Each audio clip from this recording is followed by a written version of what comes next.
All right. So now we are going to cover the Chaucer and the Canterbury Tales tutorial. Um, basically, this first one, you get a really good resource here, but I'm going to show a video that just gives you more information that might help you answer this. 300 words is really not that much. Please don't think that that's like a really long thing. It should easily fill that little box on the screen, but it's not too much.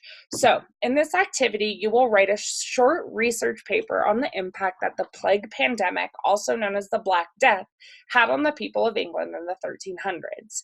Find out how this pandemic affected the social, political, and economic life of the country. You can consult this resource as a starting point, but consider other resources and use what you learned in the tutorial text as well. Present your findings in a report of about 300 words. Remember to cite any sources that you consult.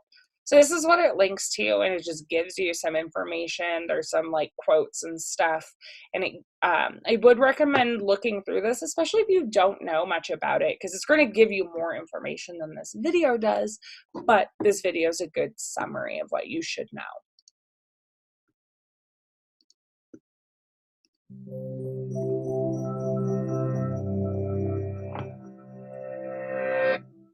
Imagine if half the people in your neighborhood, your city, or even your whole country were wiped out. It might sound like something out of an apocalyptic horror film, but it actually happened in the 14th century during a disease outbreak known as the Black Death.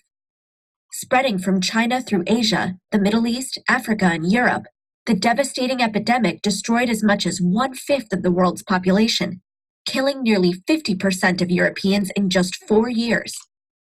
One of the most fascinating and puzzling things about the Black Death is that the illness itself was not a new phenomenon, but one that has affected humans for centuries.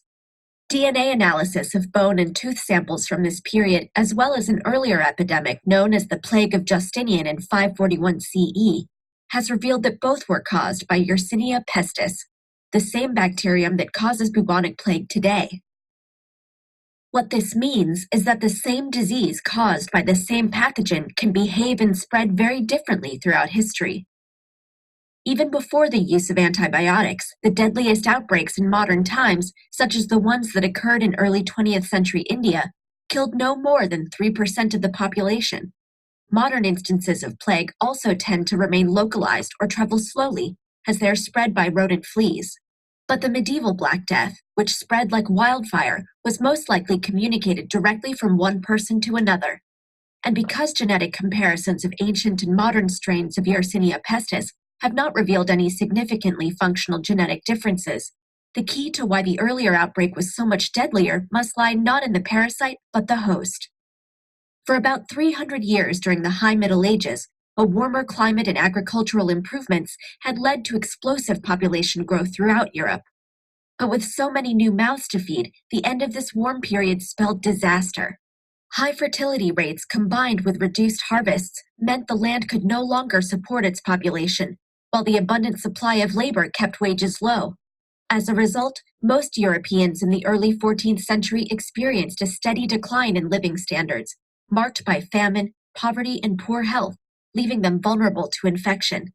And indeed, the skeletal remains of Black Death victims found in London show telltale signs of malnutrition and prior illness. The destruction caused by the Black Death changed humanity in two important ways. On a societal level, the rapid loss of population led to important changes in Europe's economic conditions. With more food to go around, as well as more land and better pay for the surviving farmers and workers, people began to eat better and live longer, as studies of London cemeteries have shown. Higher living standards also brought an increase in social mobility, weakening feudalism, and eventually leading to political reforms. But the plague also had an important biological impact. The sudden death of so many of the most frail and vulnerable people left behind a population with a significantly different gene pool, including genes that may have helped survivors resist the disease. And because such mutations often confer immunities to multiple pathogens that work in similar ways, research to discover the genetic consequences of the Black Death has the potential to be hugely beneficial. Today, the threat of an epidemic on the scale of the Black Death has been largely eliminated thanks to antibiotics. but the bubonic plague continues to kill a few thousand people worldwide every year, and the recent emergence of a drug-resistant strain threatens the return of darker times. Learning more about the causes and effects of the Black Death is important, not just for understanding how our world has been shaped by the past. It may also help save us from a similar nightmare in the future.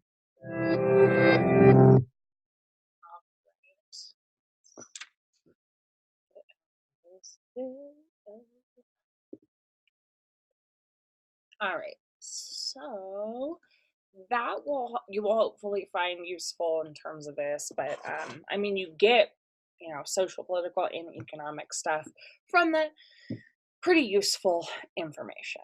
All right, so hopefully you've already read all about Geoffrey Chaucer and the history of Canterbury and the Canterbury Tales and everything that is included in here.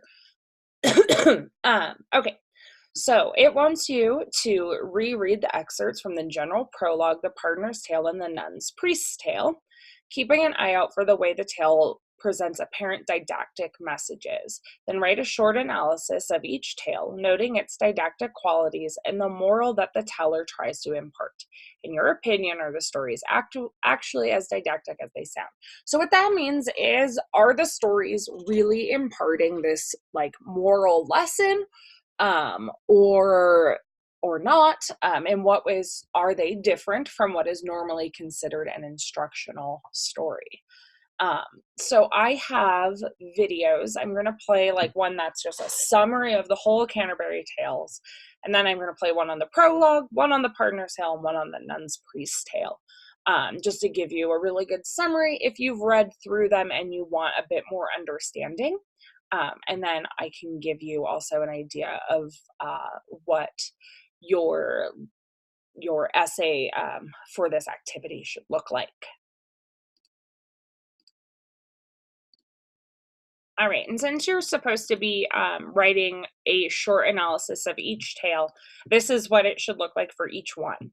So, for example, general prologue. So heading should be general prologue. Include a brief summary. What makes this a moral story or an instructional story on how to live your life? In what ways does it depart from that? And then include a quote, and then just answer questions according to this. So this will be something that I'll come back to on the screen, but you can also pause to take a look of how you want to break that down. Okay, so first video.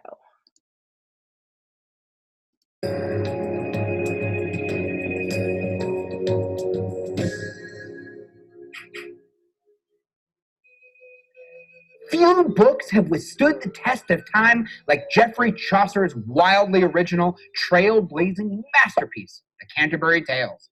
Still widely published, read, and discussed over 600 years after its original publication, The Canterbury Tales is not only a window into the past, but a powerful, funny, tragic, historical glimpse into life in medieval times. And it stands as one of the first books written in English, and its poetic prose style made the classic work in Middle English incredibly innovative. A story about storytelling, The Canterbury Tales depicts life, class, romance, social caste, gender, morality, and so much more, all in a hilarious, moving way that contextually still resonates with readers' modern sensibilities. To understand more about The Canterbury Tales, it's important to know more about its author, Geoffrey Chaucer. He was born in London in the 1340s, but the exact date of his birth is unknown. As a teenager, Chaucer worked as a royal page and later as an emissary for the king, and he traveled widely throughout Europe. These positions allowed him to meet people from various countries and social classes, becoming fluent in several languages in the process. The Canterbury Tales reflects Chaucer's unique and eclectic life experiences and are loosely based on real experience. Chaucer's choice to write the Canterbury Tales in the English language, some say for the first time, set a precedent that generation upon generation of authors would follow for centuries to come. Understanding the Canterbury Tales can't really happen without discussing the societal context in which its many tales take place. For one thing, at the time of its writing, women were not treated as equals to men. And in fact, abuse, sexual or otherwise, was widely accepted. The Virgin Mary was the image of female perfection, while Eve, who tempted Adam to eat the forbidden fruit in Eden, brought sin into the world. Men held all the power, and when women did have even a little of it, it was because their husbands gave it to them or died, leaving it to them. Another problematic but contextually important element of the Canterbury Tales is anti-Semitism. Despite the fact that medieval popes taught tolerance for Jewish people, Christians at this time were quite anti-Semitic. In fact, one tale incorporates blood libel, which involved the false belief that Jews ritually murdered children to drink their blood. Critics have debated whether or not Chaucer himself was anti-Semitic, but the inclusion of the troubling ideology shows just how prevalent it was in Chaucer's time. The relationship between society and the church is key to understanding the period, too. The Roman Church was the sole Christian authority in Europe, and its corruption was widespread. Amidst the angry calls for reform, the Bible was translated from Latin to English so that Christians could commune with God directly, without priests. The noble class didn't like this any more than the church did, causing tension among the classes. Change was coming, however, and the three traditional social estates, clergy, nobles, and peasants, were threatened by an emerging middle class of merchants and tradesmen. Perhaps most intriguing is the fact that the Canterbury Tales exists at all, because there was no audience for such a major work when it was composed. English was not yet widely accepted as a written language.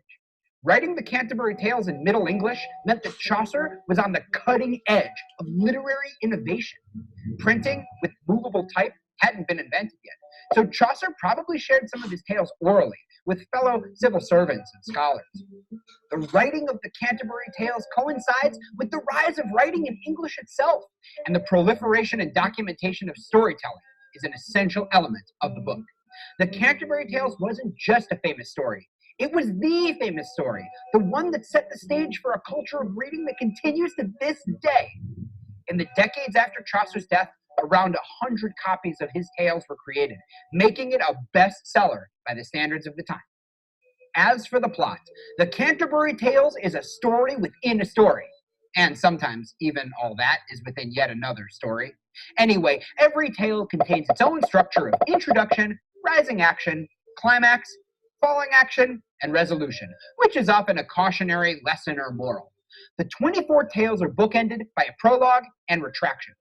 In the overall story, within which all other stories are told, the introduction presents Chaucer, Harry Bailey, an innkeeper, and pilgrims who meet at Bailey's Tabard Inn en route to the Canterbury Cathedral.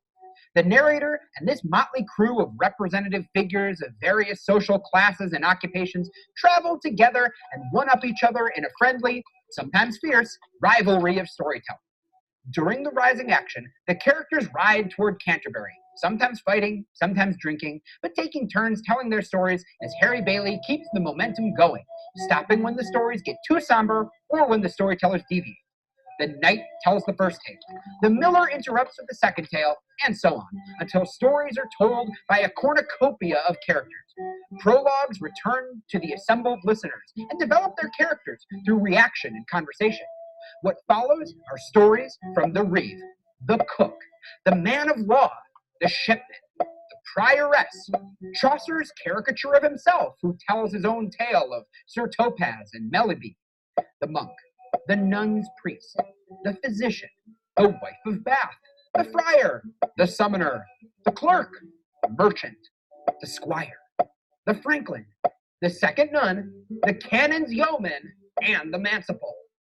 The stories are tragedies and comedies. They look at stories that range from mythological, non-secular figures to talking animals, to infidelity and trickery among regular people, even to farting on friars. All speak to the values and beliefs of medieval Europe and burgeoning social classes emerging between the lines of the clergy, the nobility, and the peasantry. The journey's climax sees a we don't need to watch the rest of that one, just because it kind of goes on, and we can get the information that we need here. So again, you are looking for the didactic qualities and the moral that the teller is trying to impart, and so you should get some of that information from these 3 videos.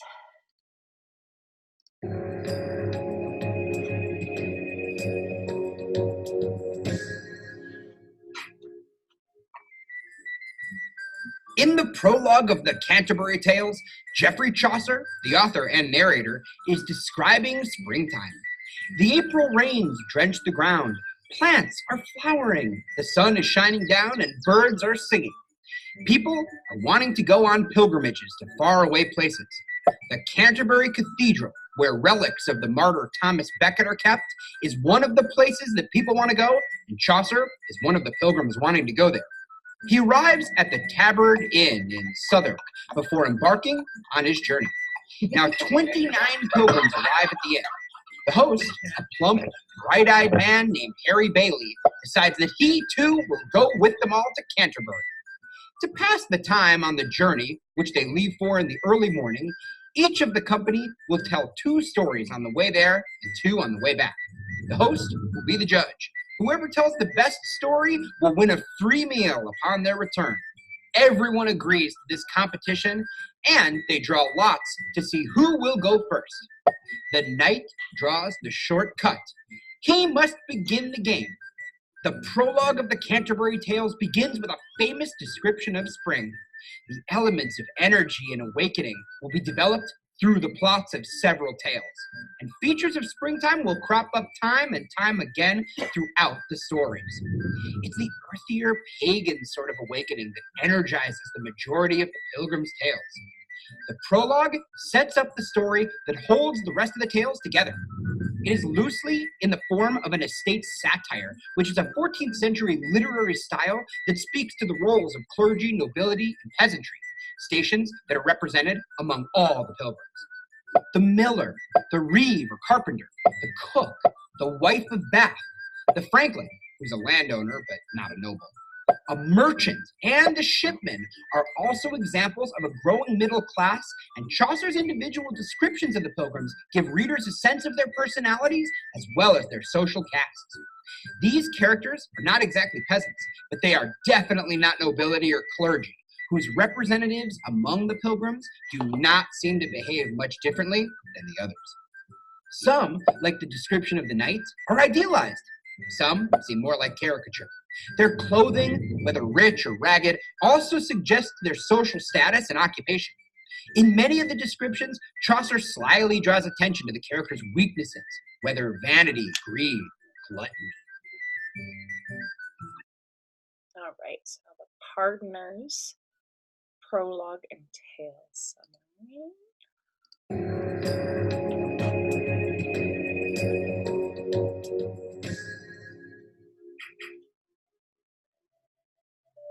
The Pardoner's tale in the Canterbury Tales begins with the pardoner describing his preaching methods. He says he puts on a show for the purpose of manipulating people to give money, rather than any true concern for their souls. He uses the same text each time and preaches often about the sin of greed while living a very greedy and selfish life.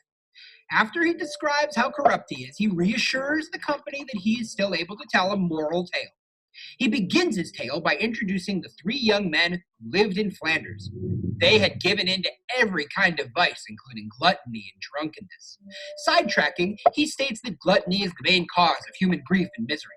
Listing several examples from the Bible and human history, he also warns against gambling, lying, and swearing in God's name. The pardoner then gets back to his story. The young men are drinking in a tavern when they notice a coffin go by. They learn that they used to know the dead man.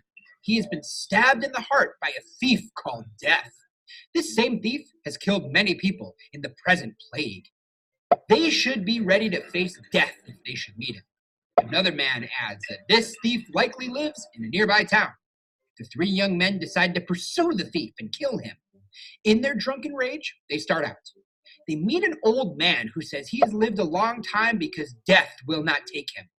They think the old man knows Death's whereabouts, so they threaten him. Eventually, the old man directs them to a tree in a nearby grove he's seen Death near. They find the tree but become distracted by coins beneath it. They believe that fortune has given them a treasure. They wait until it is dark to sneak away with it. The youngest goes to town to get food and wine, while the other 2 men wait to guard the treasure.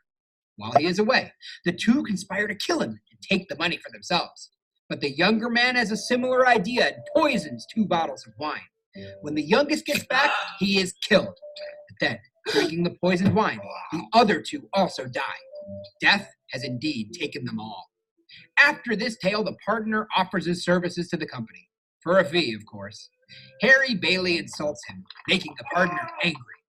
The knight attempts to make peace between them. The partner is very conscious of himself as a storyteller.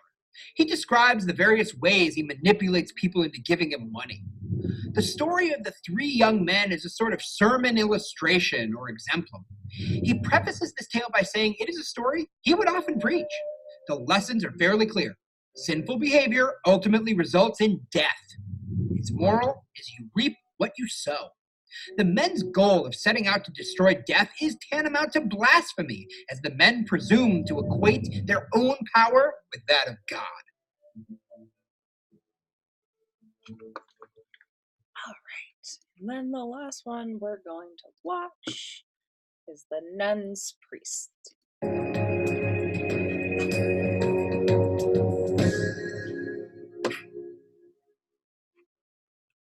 In the Nun's Priest's Tale, in the Canterbury Tales, a poor widow keeps animals, including a beautiful rooster named Chanticleer and his 7 hens. One dawn, Chanticleer begins to groan as if having a bad dream. Lady Pertelote, his favorite hen, asks him what's wrong, and he tells her his terrible nightmare. A great beast with glowing red eyes had entered their yard and tried to kill him. He looked a lot like a fox. Pertelote says he's a coward, and the dream is meaningless. Chanticleer feels that he should pay attention to the dream because dreams often have meaning. The presence of Lady Pertelote next to him makes him feel better. And in the morning, Chanticleer is outside singing when he sees a fox in the yard. Chanticleer prepares to run away, but the fox reassures him that he's friendly. He's only come to listen to Chanticleer's beautiful singing. Chanticleer is flattered and begins to sing again. The fox springs on him and carries him by his neck off to the woods. The hens make such an uproar that the widow and her daughters come rushing out. They see the fox and race after him. Accompanied by all their animals, they chase the fox but can't catch him. Chanticleer suggests to the fox that he shout insults and curses at his pursuers. The fox does this, and Chanticleer is able to make his escape, flying up into a tree. The fox says he didn't mean any harm, so Chanticleer should come down. But Chanticleer now knows that the fox is trying to trick him, so he refuses. At the conclusion of the story, Harry Bailey compliments the nun's priest and turns to another storyteller. As a fable, this story is in keeping with other types of stories in the genre. A tricky fox and some sort of prey that ultimately gets the better of the fox. Only a small percentage of lines in this tale actually advance the story.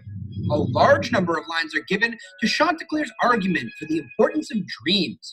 Chanticleer takes no action based on the dream and is surprised when a fox actually enters the yard.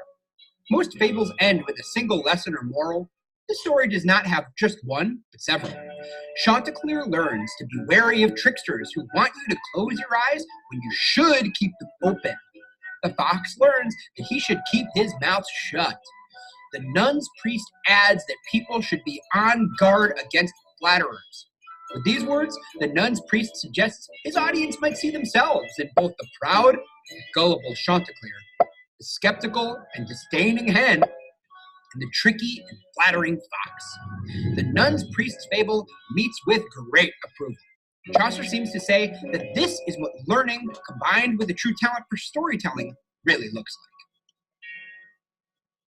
like. All right. So hopefully that gives you some of that info. Honestly, there's a lot of information that can help you. Just remember to paraphrase if you're using sources for elsewhere on the internet. But that pretty much should sum up everything left for Unit 1. So again, check Google Classroom. You should see the study guide there, and good luck.